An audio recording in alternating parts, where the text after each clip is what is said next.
While I'm undoubtedly a gamer, I can't call myself an expert on mobile gacha games. I've tried lots of them, but struggle to stick with mobile gachas, even when it's a genre I usually enjoy. I get pulled in by the very nice art on display and fancy effects for attacks and think, let's try this one. However, they regularly fail to keep me engaged, whether that be due to boring gameplay, excessive menu navigation, sluggish narrative pacing, annoying difficulty spikes to prevent players from blasting through the content available before a new update, or most commonly, a laundry list of lengthy, boring daily chores that wear me down and leave me deciding to spend my free time doing something fun actually. So yeah, I'm certainly no expert when it comes to the ever-popular mobile gacha action-adventure RPG landscape. However, something about Arknights Endfield really piqued my interest. I dabbled in Arknights' main game a billion years ago, but I didn't stick around with it for longer than an afternoon just because the tower defense gameplay isn't really my cup of tea. But the franchise has had a staying power that can't be ignored, and I fully recognize the level of reverence folks have for it across the gaming community. And maybe it's that reverence that had Arknights' new foray into the action-adventure RPG genre that's been so popular with mobile game devs since 2020 pique my interest the way it did. I see lots of games like this come and go, but rarely do I get excited and think, yeah, I'm gonna try this one out. But that happened with Enfield, so I downloaded it and proceeded to find myself flabbergasted by just how shit this game's opening moments are. Fully intending to at least getting to pull a gacha, I spent 40 minutes playing this game while skipping every cutscene I could, mind you, and still was trapped in the tutorial before I became so bored that I just shut it off. This was so bad that I was flooded with the YouTuber drive to share my inane thoughts with strangers on the internet just so you all could get to see how bad this was. So let's start a new game and follow me as I question, are all mobile gacha adventure RPGs like this now? Because Arknights Endfield has the worst opening to a video game I've played. The game begins, and swiftly you are given the option to choose which character you want to play as, which does mean we gotta take a quick second to talk about these designs. Feels kinda goofy to do that right after my fancy title drop, but this really is the best place to mention it. So, these are so ass. And this isn't just found in Enfield, but quite often these days, the player character in the mobile gacha adventure scene are the laziest looking slabs of wasted space, and while this isn't specific to Enfield, these are some of the most egregious examples I've seen. Ugly, shapeless, colorless, featureless. It's almost impressive how boring these are despite how much random crap is littered across them. I've never seen a design best described as, like a smudge on my screen before. And I get it, they're supposed to be generic designs for you to use as a self-insert, but they suck at that too. I don't look like this, and quite frankly, a lot of people don't. This isn't any easier for me to insert myself upon than this design, but the second one at least gets to look good. Being a generic self-insert isn't an excuse for a boring design. For the month or so I played Honkai Star Rail, I played as the male MC, and I kept him on my team because he was handsome enough and had a cool animation for his ultimate. Do that. All of these characters are forced into your party through the story progression. No gacha pulling needed. So why do these two get to look interesting but the one representing you is stuck with the worst design in the game? Don't be a pussy and half-ass it. Either let us customize our character, or give your silent protagonist a design with a single iota of effort put into it. Okay, back to the game. You pick a smear design and a cutscene plays where they step out of an elevator into a snowy landscape, where a ghostly visage of a girl meets us. The characters then start vaguing at each other about stuff that I have to assume is from Arknights. Like I said, I only played Arknights for an afternoon, actually 6 years ago, so I'm new to this world, and I think the game does a pretty poor job of taking into account that there's going to be a new player base trying out Enfield. There's a lot of dialogue in this game, and too much of it is presented like it should cause some big reaction from me, and instead, it just leaves me going, I don't know what that is. I get giving winks and nods to your core player base, but it's just so weird. Isn't the point of branching out into a totally new genre to get new players hooked onto your franchise?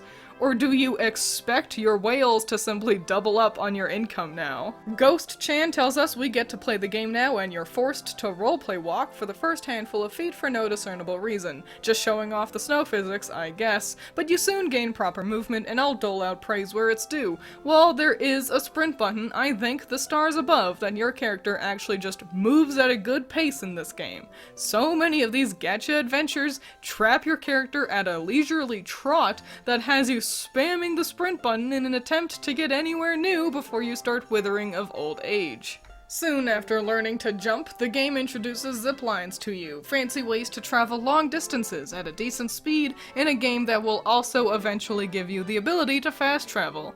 These zip lines fascinate me because they seem completely useless. You can't do anything while riding them. Even Sonic the Hedgehog will let you swing around and grab rings during similar mechanics. These are a cutscene in disguise, but we'll see a bit more of that later. For now, we have combat introduced to us, and boy howdy, do I got opinions on that!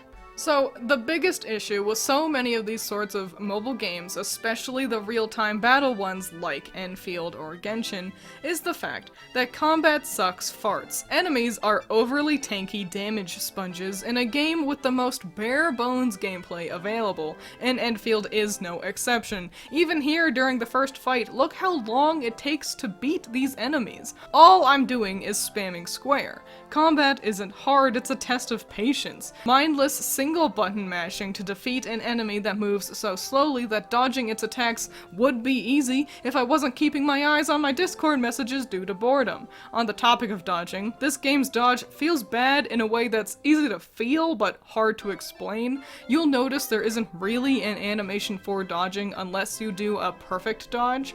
Otherwise, it's just your usual sprint, which feels less like a dodge and more like you running away for a second, leaving you having to actually turn back around to properly continue hitting the bad guy. Eventually, the game teaches you how to lock onto enemies, which helps mitigate the issue a little, but for far too long you are stuck doing this tutorial with a grody dodge at your disposal. You may have noticed that during all this tutorial fighting, Ghost Chan has continued to exposition dump in the background. If you did notice that, congratulations, because I sure as hell didn't register anything she said here while I was actually playing the game.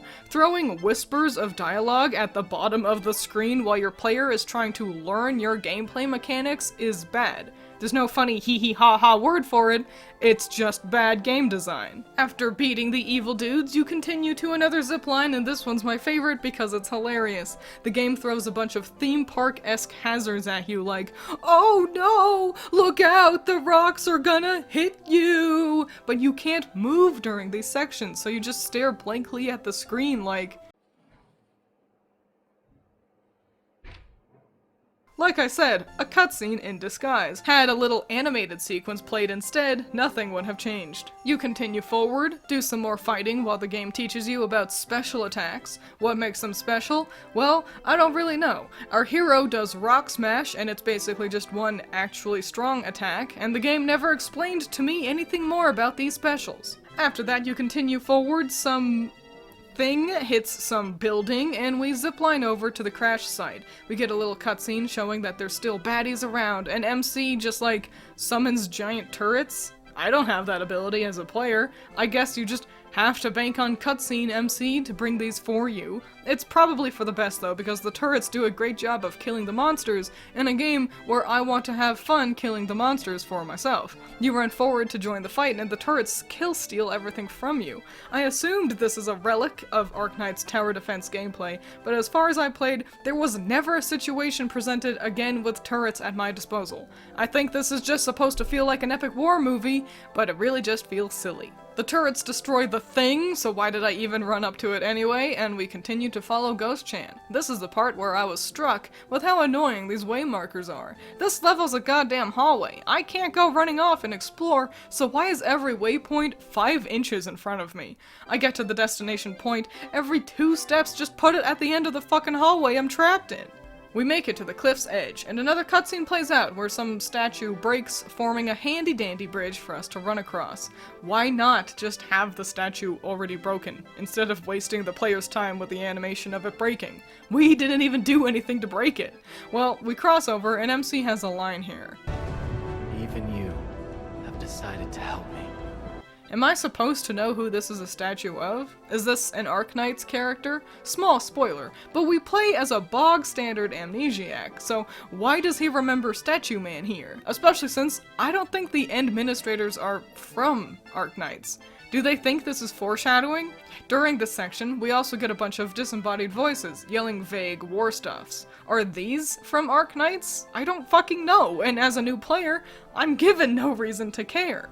After the small hallway of echoing memories, we reach what seems to be a graveyard of sorts, with a weird obelisk in the center. You're forced to RP walk here, and again, it's like, oh no, people died, I guess. I don't know them, and neither does my character. I'll discuss the plot a little bit more when we get deeper into it, but for now, this just adds to how frustrating this tutorial is. Forced to pretend like the devs have done something impactful when they've done nothing to establish any reason for their player to care about the story they just want to imply has happened. You make it to the other side, Ghost Chan continues to vaguely glaze the actions of your character before the game, and then you have to RP walk again as you exit the next hallway. Time for another cutscene. Main character makes a big ol' rock appear, shattering some triangle in the sky, and then a little girl appears. The creepy cloak definitely implies she's a bad guy, and it's a shame we don't really get a good look at her. The design seems pretty cool.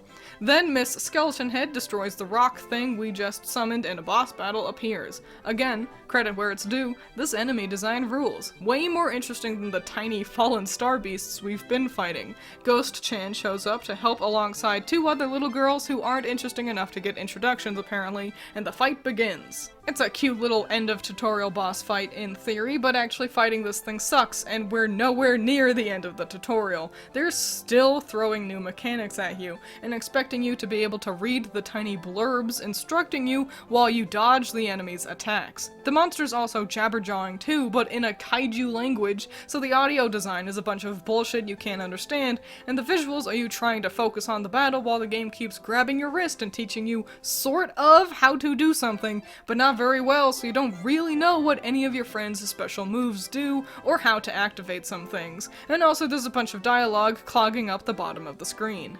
Once you do beat the boss, though, there's another cutscene. The bad guy explodes, and to protect you from the nothing coming your way, Ghost Chan valiantly jumps in front of main character. She says she's waiting for us in the north, which is dumb because she is automatically put into our party after the sequence. She's not waiting for us anywhere. MC gets blown away by the snow, and another cutscene begins of some cute animals sitting around some rock in a white void. You then run forward a couple of steps to interact with the rock, so another cutscene can play out of your character picking up a little triangle. I'm gonna play that part for you.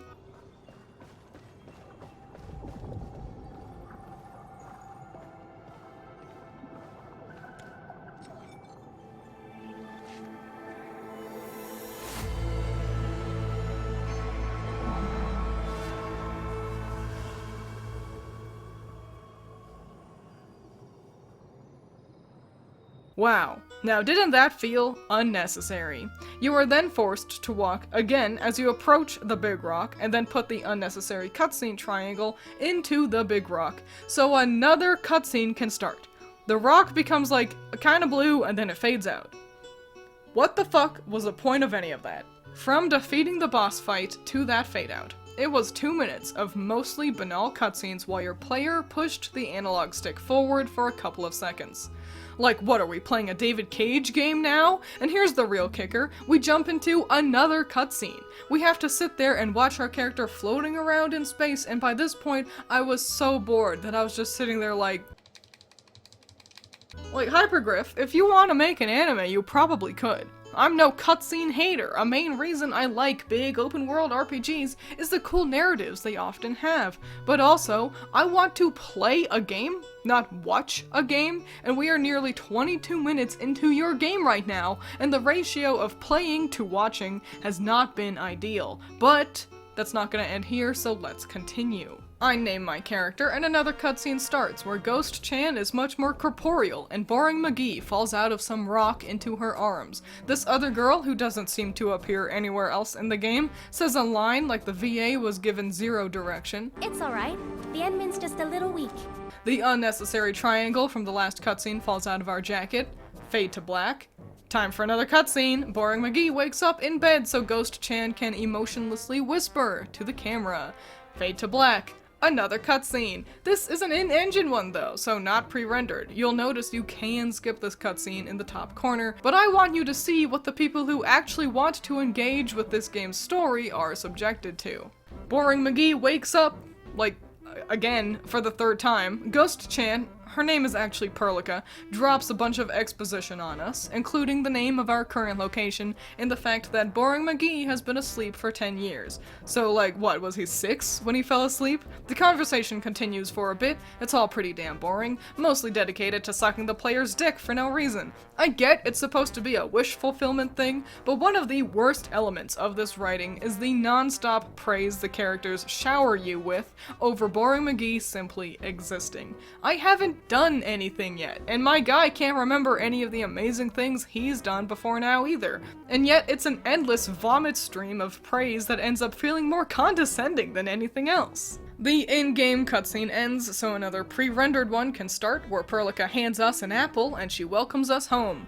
Again, for like the 4th time. Fade to black. Time for another cutscene, and this one's really important because it takes place after a couple of days of Boring McGee resting. And now we're ready to get back out into the fray, and everyone gawks at the illustrious Administrator who has blessed their life by walking by them. And it's important because we get this guy who takes off his sunglasses to get a better look at us, just to reveal he's wearing a second pair of sunglasses under the first ones apparently.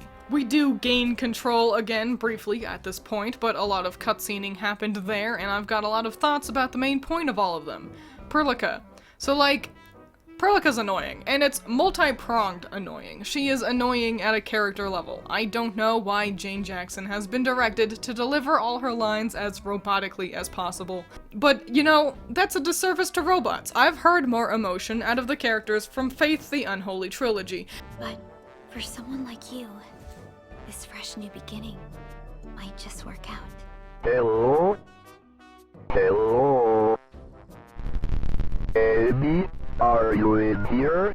And what's worse is that she's whispering all her lines. Is the idea to make Perlica sound sweet and approachable? Because she just sounds...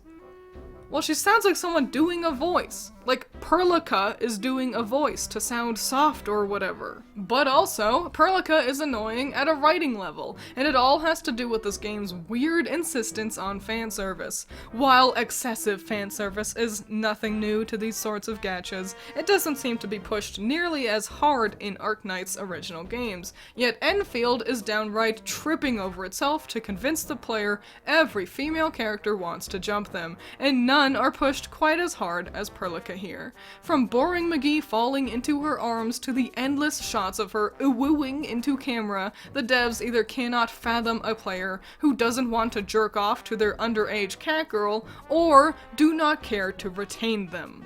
By the way, small tangent, but I call her a cat girl, but I'm pretty sure she's actually like a bird. These seem to be feathers, and it's annoying that Arknight's whole thing is that everyone's an anthro-animal person, and yet I can't find what animal anyone is supposed to be, either in menus or on the wiki. What the hell? Maybe I'm dumb, and it's readily available somewhere, but I certainly couldn't find that info, and I'm annoyed.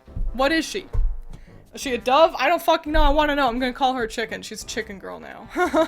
Even ignoring how Enfield's aggressive push to have their player base consider Perlica their new anime girlfriend is just kinda cringe and not written all that well, it's alienating huge swaths of potential players, from those of us who like men to even just those who prefer different female characters. It really does feel like someone wanted to make self-insert Sword Art Online fanfiction, and somehow their AO3 catalog got uploaded as Enfield's script. There's some more bitching I'll do in regards to the characters and writing in a bit, but for now let's return to the tutorial. We get to revel in being able to simply move our characters slowly as we wander across a small bay before it's time for another cutscene. A cutscene that really shows off how ugly the characters' noses are. I understand what they're trying to do here, and it looks great when a character is facing the camera head on, but at any angle, the baked-in shadow at the tip of the nose just looks bad. Like everyone's got schmutz on their face.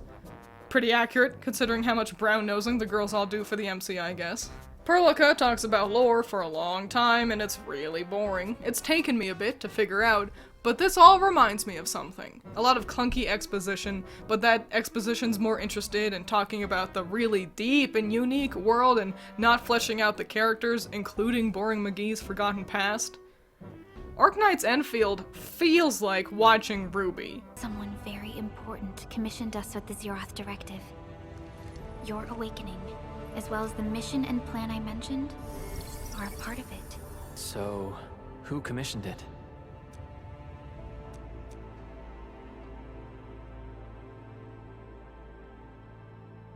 You did. Ugh.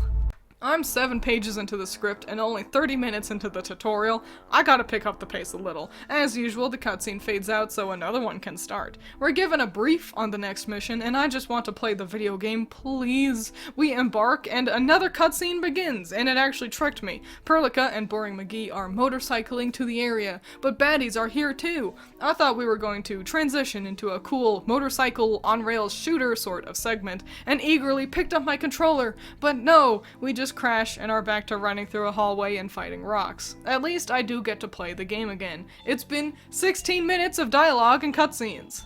At this point, the game teaches you about swapping to different characters on your team, meaning we can play as Perlica. Unfortunately, I find her magic-coded combat to be way less fun than Boring McGee's sword. Her attacks all feel really slow for not also being any stronger, and there's a real lack of impact in her combat, so I'll just stick with Boring McGee.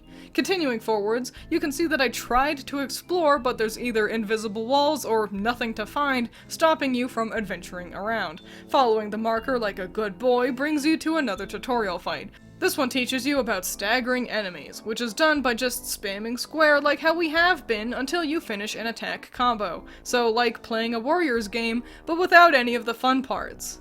We proceed forward some more, and the game has a whole little animation and voice line to point out the glowing rope like it's going to be really important. But then you interact with it, and the game's like, there's info about this in the menu if you care. Soon afterwards, you're forced to RP walk again, so Perlica can talk about rocks a little bit more. This is the point where I had stopped playing in my first go-around.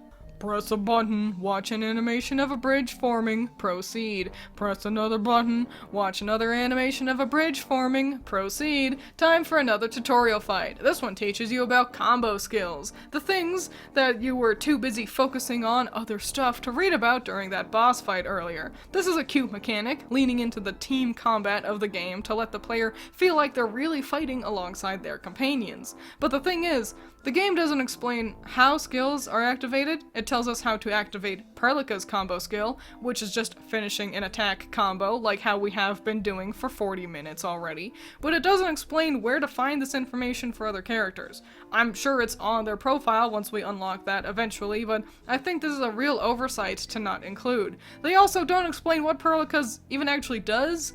Is it just a flashy attack? What's the difference between this and using Boring McGee's Rock Smash move? This tutorial is so long, and yet they don't even actually teach you how to play. We run past some dead bodies and into another cutscene. A bunch of randos can't handle a mini-boss, so looks like it's up to us. Oh, wait, it's another tutorial! The game decided that now is the time to teach the player how to lock onto a specific target. Now.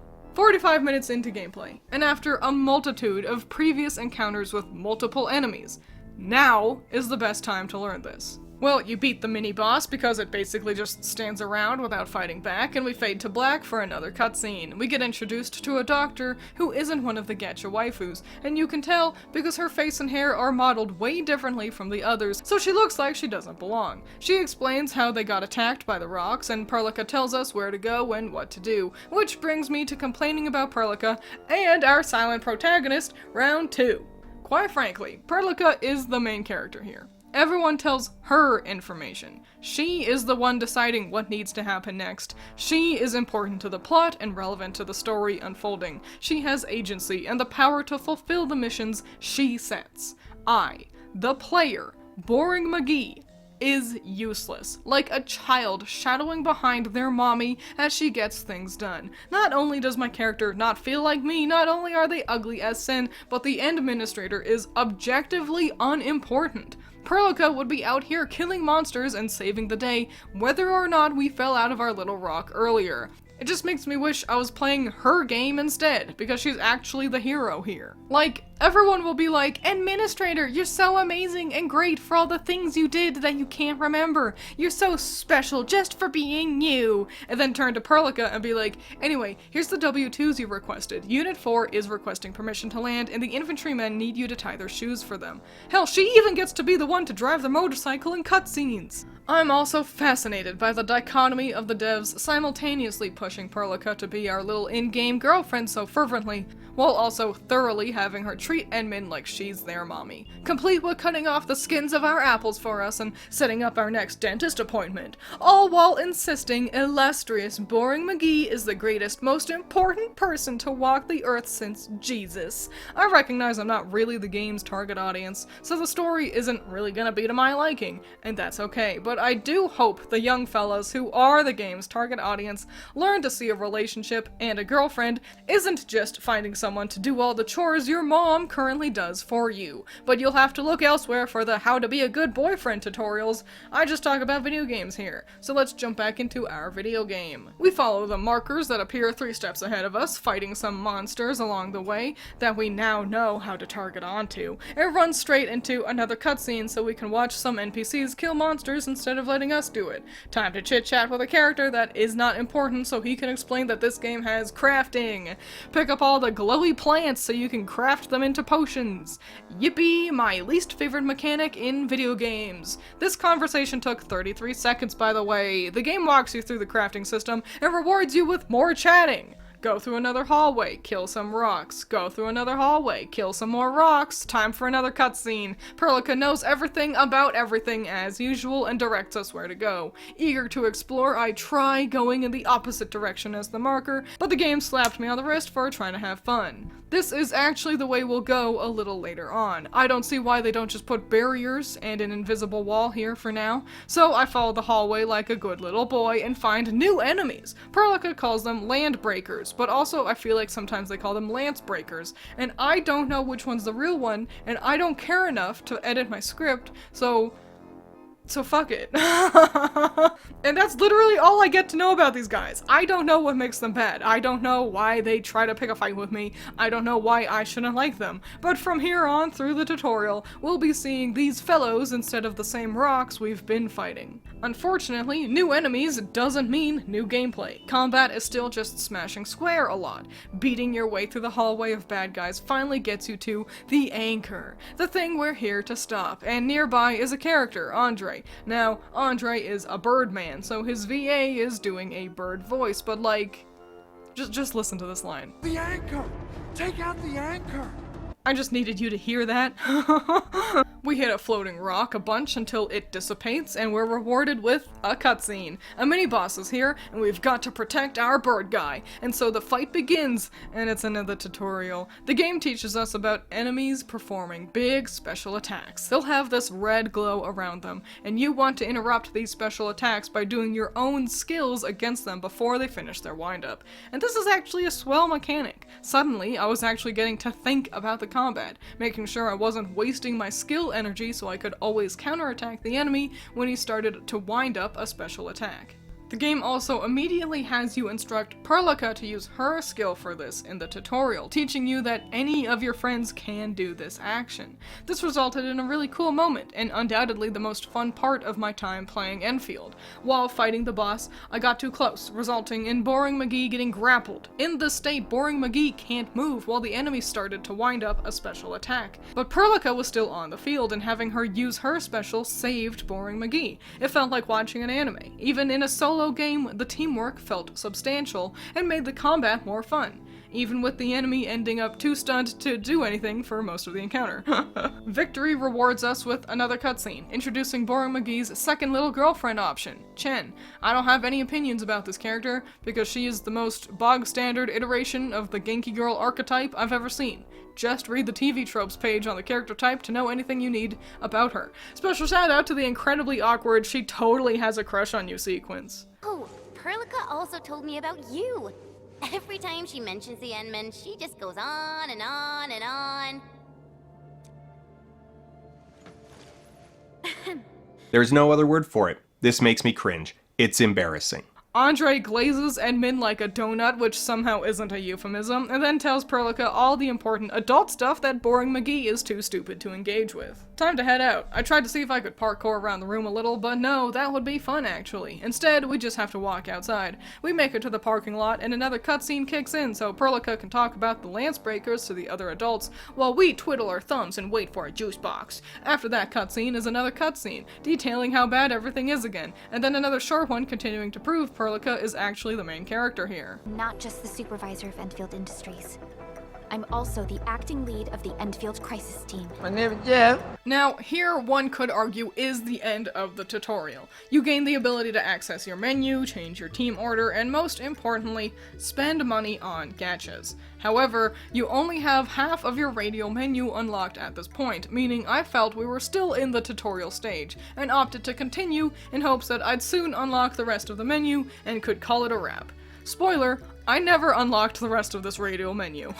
I did some free gachas, and I must admit the screen showing who you pulled is slick. I really like the silhouettes. And I lucked out, and I got the one man above the age of 24. Yippee! Better celebrate while we can, because while you could argue the tutorial is over now, the tutorials aren't, as the game now has to teach you about the factory building part of the game. Andre spends a long time telling you how to build things, and then power things, and then put stuff into the things. I've heard it described as being like Factorio, and I gotta say, that's the worst pitch I've ever heard for Factorio. Maybe it's better on mobile or PC, but on the PlayStation 5, these sections are clunky and feels bad. And you have to do it so much. There's so much talking about building power lines. You have to absolutely litter this pretty world with grody machinery to open a door. We'd be the bad guys in a million Disney and Ghibli movies. Combat with a full party sounds like everything we all wanted back when we first started this gacha action-adventure trip through the ages. Unfortunately, nothing I played with a full team ever came anywhere close to being as fun and engaging as that one mini-boss fight with Boring McGee and Perlica. That sense of camaraderie and tactics is gone as combat returns to the same thing we've been doing since Genshin. Hitting square a bunch. But now, with a group of friends by your side, fights become a clusterfuck as the devs splatter every attack with as many whooshy graphics they can in hopes of having Dylan Goo make a video gawking about how amazing their boring animations are. Oh shit! What? Side note, but also, the characters are over-animated in the menu. This part's not scripted.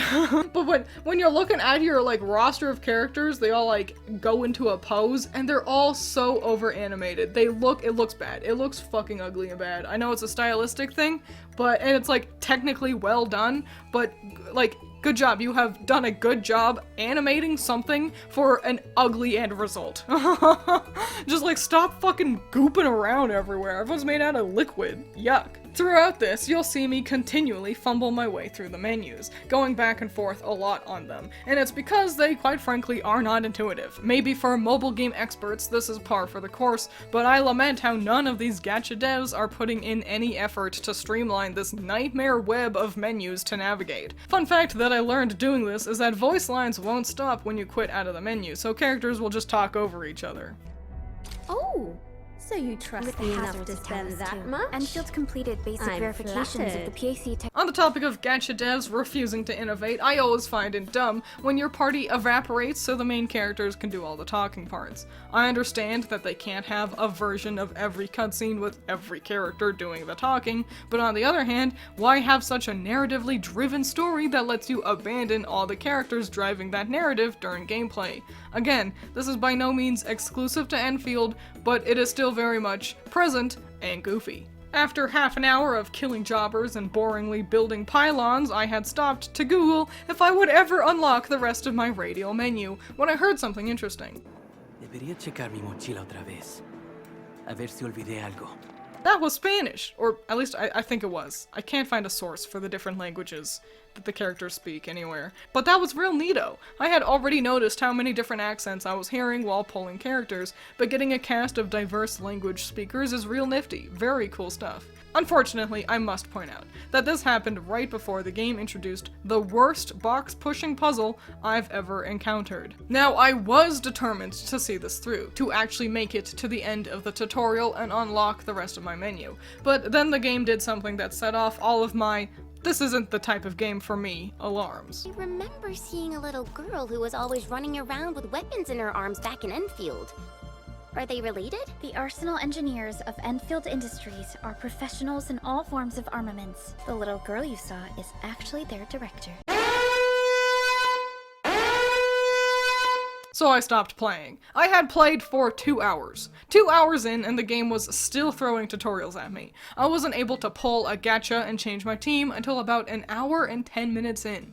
Of my 2 hours, about 33 minutes of it is cutscene or dialogue. The plot in the snowy dreamscape at the beginning with the Graves and Skeleton Girl were totally dropped upon waking into the real game. Despite 2 hours of tutorials, the game did not teach me how to play the game. I saw a weapon gacha system, but don't know how to access it or why some weapons are better than others. I don't know how to find each character's special skill. I noticed that each character has a position or title: guard, defender, supporter, caster, striker, vanguard. I do not know what those mean. How is guard different from defender? Does each role have unique abilities? I don't know. What do I do with dupes? The whole reason I had this gal on my team is because she's a 5-star and I got dupes of her. Shouldn't I be able to upgrade her somehow because I pulled her twice? Where? What will the upgrade do? What's really the difference between the star rarities? I don't know. Yeah, the story's not my cup of tea. That's fine, but for those who do enjoy the story, world, and characters, I feel bad for you. This isn't a Genshin clone, it's a tutorial simulator. Boring cutscenes keep you from actually getting to play the video game constantly. Characters regularly talk over you to vaguely discuss a world and history everyone else is familiar with, while you desperately try to connect the dots. The gameplay is a bog-standard hit square a bunch until you win button masher, who thinks more effects on screen hides how monotonous the combat is. The world is bland, not only due to the devs being allergic to the idea of exploring, but because it has no personality to call its own. Another green field with futuristic white buildings scattered around it. I've seen the same exact thing in goddamn Vocaloid video games. I have to wonder, do fans like playing this game, or do they just like the cute girls? The game devs have it all figured out. Make a game that's technically playable and mid across the board, and debut it alongside a bunch of anime figures of all the Gooner bait. Isn't it funny that there isn't a Perlica figure though? These are the reason the game was made. I don't think anyone actually plays Nikkei. I think they just keep the company afloat by buying their horny figures. And lots of companies took note of how lucrative Nikkei's approach to selling merch with the game was. It feels yucky. The idea of someone spending a bunch of money on the in-game waifu when the whole thing just exists to get you to also spend money on the figure version of the same waifu. The game is an ad, and you're paying for it. And like I said at the beginning of this video, I don't really play any of these Genshin clones, but I'd love to discuss Enfield with someone who does. Are all of the gacha RPGs like this now? Do they all feel boring and predatory? Is no one trying to innovate on gameplay? Please, let me know in the comments. From what I've seen, complaints about the boring MC getting constant praise and a clunky narrative seem to be relatively common for Enfield. But let me know if you have any outstanding thoughts on the game and genre. I really do want to know. Otherwise, you can find more gaming content here on my channel, so don't be afraid to click on one of the recommended videos after the Patreon shoutouts. I'm really fun, I promise. And with that, I hope you get all the gachas you save up for, and that you learn how to be a better boyfriend than Boring McGee. See you next time. Special shout out to my $10 patrons, Hut Mutt Bud, Messiah Complex, James Piper, Ranger Soat, and Andrew. You're all amazing. Thank you a million.